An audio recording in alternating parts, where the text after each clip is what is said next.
Harish రావుకి CM Revanth Reddy సవాల్ విసిరారు. చీము నెత్తురుంటే ఎమ్మెల్యే పదవికి రాజీనామా చేయాలన్నారు. లేకుంటే తెలంగాణ అమరవీరుల స్తూపం దగ్గర ముక్కు నేలకు రాసి రైతులకు క్షమాపణ చెప్పాలన్నారు సీఎం రేవంత్ రెడ్డి. వ్యవసాయం, సాగునీటి ప్రాజెక్టులు, సంక్షేమ పథకాలపై చర్చకు సిద్ధమా అని సవాల్ చేశారు. పార్లమెంటు ఎన్నికల్లో ప్రజలు బుద్ధి చెప్పినా బీఆర్ఎస్ నేతలు మారలేదని మండిపడ్డారు సీఎం రేవంత్ రెడ్డి. నేను సూటిగా సవాలు విసురుతున్నా. తాటి చెట్టు లెక్క పెరిగితే సరిపోదు, దూలం లెక్క ఉన్నావు, దూడకున్న బుద్ధి కూడా లేదని ఆనాడు హరీష్ రావు సవాలు విసిరిండు. మీరు రైతు రుణమాఫీ చెయ్యండి, నేను సిద్దిపేట ఎమ్మెల్యేకు రాజీనామా చేస్తా, మళ్ళా ఎన్నికల్లో పోటీ చెయ్యనని. ఇవాళ ఈ వైరాగడ్డ మీద నుంచి ఖమ్మం ప్రజల సమక్షంలో హరీష్ రావు, నీకు సీము నెత్తురుంటే, సిగ్గు లజ్జ ఉంటే రాజీనామా చెయ్యి. నువ్వు కూడా నీ మామలకనే సిగ్గు లేనోనివైతే ఏట్ల దుంకి సావు అని చెప్పి నేను ఈ సందర్భంగా చెప్పదలుచుకున్నా. ఆయననే నేనన్నా, హరీష్ రావు సిద్ధంగా ఉండు, సిద్దిపేటకు పట్టిన శని పీడ చీడ విరగడవుతుంది. 15 ఆగస్టు లోపల 2 లక్షల వరకు రుణమాఫీ చేసి తీరుతామని మాట ఇచ్చిన. ఇవాళ 15 ఆగస్టు నాడు మళ్ళీ అదే ఖమ్మం గడ్డ మీద నుంచి ఇవాళ సవాలు విసురుతున్న హరీష్ రావు, నీలో చీము నెత్తురుంటే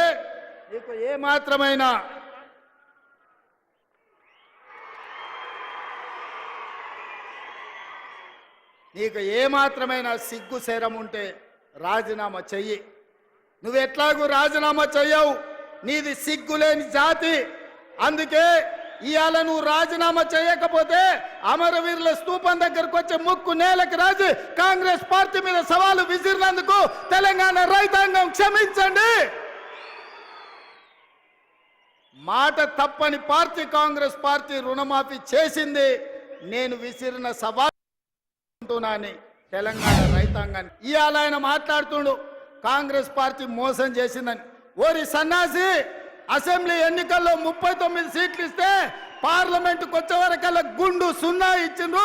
7 ఇట్లలో డిపాజిట్ పోయింది, 17 ఇట్లలో ఓడిపోయిండ్రు. ఇంకా మీ బుద్ధి మారలేదా?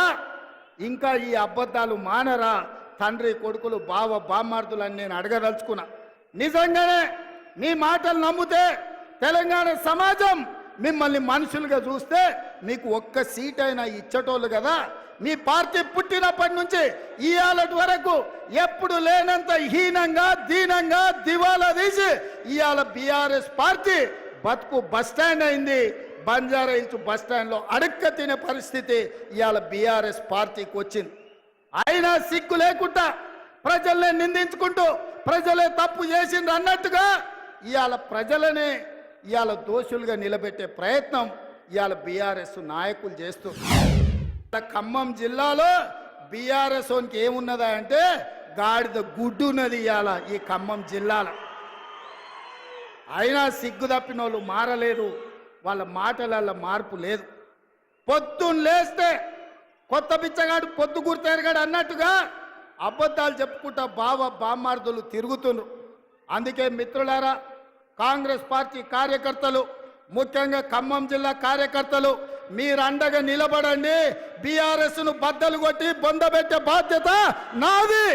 మీ సోదరుడిగా, మీ అన్నగా మీకు మాటిస్తున్నా, ఈ తెలంగాణ రాష్ట్రంలో సమూలంగా నేల మట్టంగా పెకిలించి బంగాళాఖాతంలో బీఆర్ఎస్ను ఇసిరేసే బాధ్యత నేను తీసుకుంటా.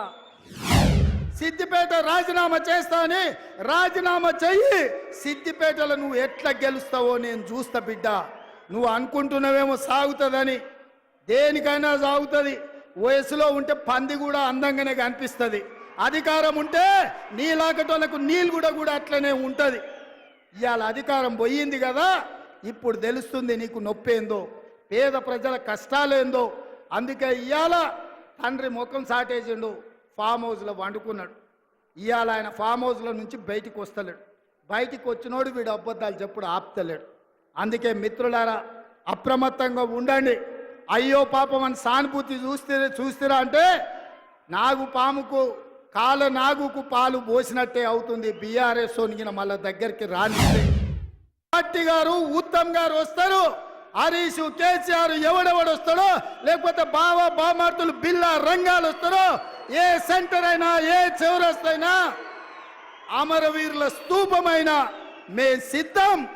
మీకు సీము నెత్తురుంటే చర్చకు రండి.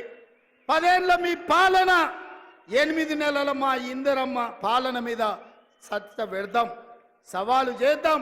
తెలంగాణ సమాజాన్ని న్యాయం చెప్పమని అడుగుదాం. ఒడ్డు పొడుగున్నాం కదా అని, టీవీలు పేపర్లు ఉన్నాయి కదా అని నోటికొచ్చిన అబద్ధం చెప్పి ఈ అబద్ధాలన్నీ పేపర్లలో రాసి ప్రజల్ని మభ్యపెట్టాలనుకుంటున్నారా? బీఆర్ఎస్ను బద్దలు కొట్టేది కానీ బీజేపీని బొంద పెట్టేది కానీ పెద్ద సమస్య కాదు. ఈ తెలంగాణ రాష్ట్రంలో బీజేపీకి జగా లేదు. మన ఎన్నికల్లో ప్రజలు 8 సీట్లు ఇచ్చిండ్రు. బడ్జెట్లో బీజేపీ వాళ్ళు గాడిద గుడ్డి ఇచ్చిండ్రు. మనకు తెలంగాణ ప్రజలు 8 సీట్లు ఇస్తే నరేంద్ర మోడీ గారికి బీజేపీ వాళ్ళు తెలంగాణకు గాడిద గుడ్డి ఇచ్చిండ్రు. అందుకే ఈ తెలంగాణ అభివృద్ధి జరగాలన్నా, ఈ తెలంగాణలో ఎడారులుగా మారిన భూములు పసిడి పంటలతో పచ్చగా విలసిల్లాలి అంటే ఇందిరమ్మ రాజ్యం రావాలి.